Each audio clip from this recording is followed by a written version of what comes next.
Hello, everybody. Welcome back to another episode here on True Confessions, Naija. The confession you're about to listen to comes from a message we received from one of our sisters, and the message reads like this. Good day, ladies and gentlemen.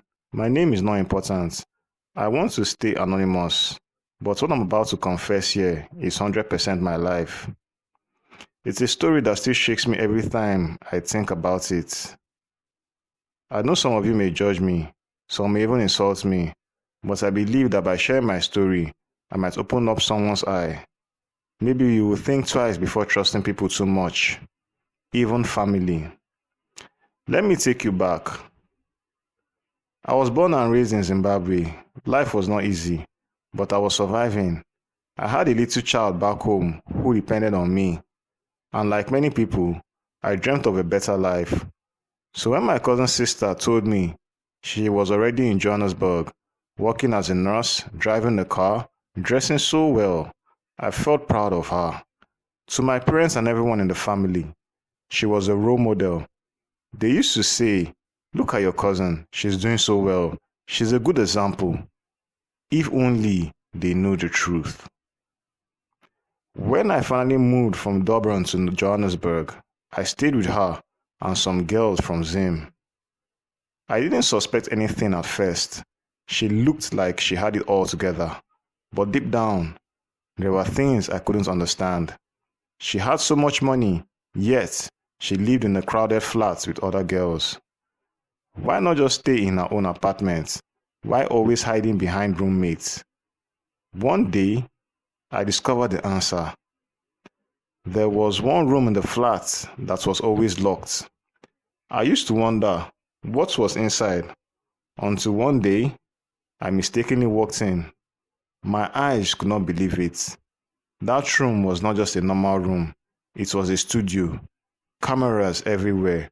Bright lights, props, clothes, wigs, everything you can imagine. And the type of content they were making there, not YouTube videos, not makeup tutorials, but porn, live shows, twerking videos. I froze. That day, I realized my cousin wasn't the angel my parents thought she was. She was selling her body online. There are websites where men can just buy you like groceries, book a night, pay money, done. She was deep into that life, and so were her friends. I wanted to scream, but before I could even process, she sat me down. She said, "You need to grow up. Jobs are scarce. If you want to survive, you need to join us. Men are out there waiting. They will pay you. Stop pretending. Stop suffering." I resisted. I told her no. I said, "I have a child. I don't want to live like this. I want a real job." But the more I stayed, the more pressure built. They called me a parasite. They mocked me for being broke. Every day, my cousin would remind me that I was eating her food, using her electricity, living under her roof. And when you are desperate, when your child back home is hungry, when your parents think you are in Joburg making it big, you reach a point where you break. And I broke. At first, it started small. She told me to open a TikTok account, not with my real name, of course, a fake one. Then, they made me an Instagram account where I would go live. I was told to twerk, to dance, to smile, to flirt. Men started following. Men started DMing. Some offered me money just to chat. Some wanted to meet. Before long, I was booked by a Nigerian man. He was charming on the phone. He told me to buy lingerie. He sent me money instantly. The way he moved, it was like money wasn't even real to him. I thought maybe this is the chance I was waiting for. Maybe this one man would treat me well. But my God, how wrong I was. When I got to his mansion in Joburg, I thought I had entered a movie. a swimming pool on the rooftop, loud music, expensive cars parked outside, but something felt off. I noticed there were no women there, only men, more than 10 Nigerians. He told me not to worry, that I was special, that I was his chick, that nothing bad would happen. We drank, we laughed, but then things changed. The men started touching me. At first, I thought they were joking, but soon their hands were everywhere. I told him, we never agreed to this. I came here for you, not all of them. He just smiled and said, relax, it's part of the game.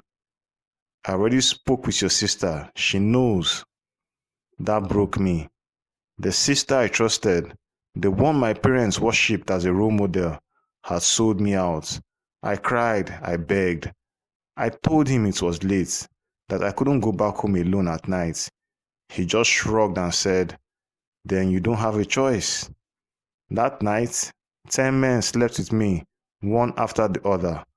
I was tipsy at first, but by the time they finished, I was sober from the pain. My body felt lifeless. My soul felt stolen. But what terrified me more was not even the men. It was what came after. They took me downstairs. There was a golden idol shaped like a cow, but it wasn't just a cow. It had the private parts of a man. They made me lie beside it. They made me touch it. And as my hand touched it, it started to move like a real man. I screamed. I wanted to run, but they laughed and forced me. These men weren't just rich men. They were into things that were evil than I had ever imagined. Rituals, sacrifices. I still don't know if I survived by luck or by God's mercy. When I went back to my cousin and told her what happened, do you know what she said? She looked at me and said, calm down. At least you made money. No emotion, no pity, just cold. That was when I knew this wasn't just about survival for her. She was addicted. Addicted to money, addicted to power, addicted to this evil life. And here's the worst part. Despite all that pain, despite almost losing my life, I stayed in the game. Yes, I hate myself for it. But when your child is crying back home, when your parents are calling, asking for money, when the world thinks you are making it, sometimes you keep doing the very thing that is killing you. But I made a decision. I said I will never let cameras record me. I will never allow my nakedness to be shared online. If I must sin, let me sin quietly. That is my boundary. But my cousin, she doesn't care. She can do anything for money. Send nudes, shoot videos, live streams. She doesn't care if her body is all over the internet, as long as she gets paid. And that's the dangerous truth I want you all to understand. Sometimes the people you admire, the relatives you praise, the neighbors you envy, their money is not clean. Their lifestyle is not what you think. Behind the makeup, behind the cars, behind the designer clothes, there's a story you wouldn't wish on your enemy. I'm not proud of my life. I feel dirty even saying these things. But I want you to learn from me. Don't be fooled by appearances. Don't be deceived by quick money. And above all, don't trust blindly. Don't ever trust blindly, please.